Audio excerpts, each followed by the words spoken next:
everyone, welcome to Drink of China. I am Rainy. I will introduce Baijiu to everyone on this channel. Before we dive into today's topic, I want to introduce about myself a bit. I'm from China. For the past several years, I've been sharing the insights of spirits and the China's bar scene on social media under the name of Nightmare. During that time, I've watched the cocktail culture boomed here in China. But I also noticed that there is very little understanding of Baijiu worldwide, and a lot of people underestimate its unique flavors and diversity. So I took time to systematically study Baijiu and even earned a Baijiu Sommelier certification. Through this channel, I want to dive into the fascinating world of Baijiu with you. Today, I want to explore a concept considered the top tier in the world of wine and spirits, Terroir.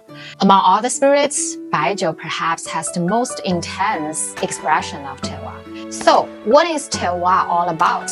Basically, it's how a drink's unique character comes from the geography and climate of its origin. But with Chinese Baijiu, Terroir isn't just about the ingredients. It's also shaped by a one-of-a-kind fermentation process. If you're familiar with cognac or whiskey, some steps in Baijiu making might actually look pretty similar. But here's the thing, the fermentation process and the type of yeast Baijiu uses make it unlike any other spirit. Baijiu goes through two stages of fermentation, yin and yang fermentation. Yang fermentation is open air or aerobic, while yin fermentation happens in a sealed pit, so it's anaerobic. And here is the kicker. Instead of liquid fermentation most spirits use, Baijiu uses solid state fermentation. That way, it keeps more of the raw plant flavors. As far as I know, Baijiu and mezcal from Mexico are the maybe only two spirits in the world that use this solid fermentation method.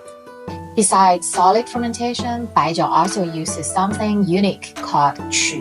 Unlike typical yeast, qu is made from grain pressed into brick according to the lunar calendar.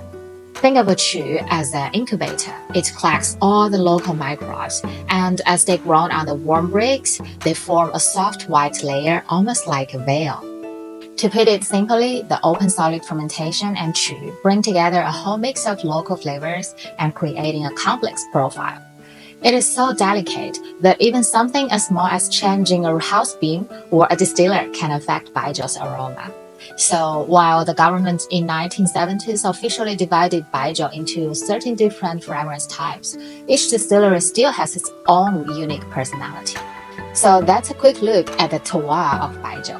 The story goes that when former US President Nixon visited China in 1972, he took some Maotai back to the state and supposedly almost set the White House on fire with a glass of it. Next time, we will talk about where some of the funky flavors in Baijiu come from.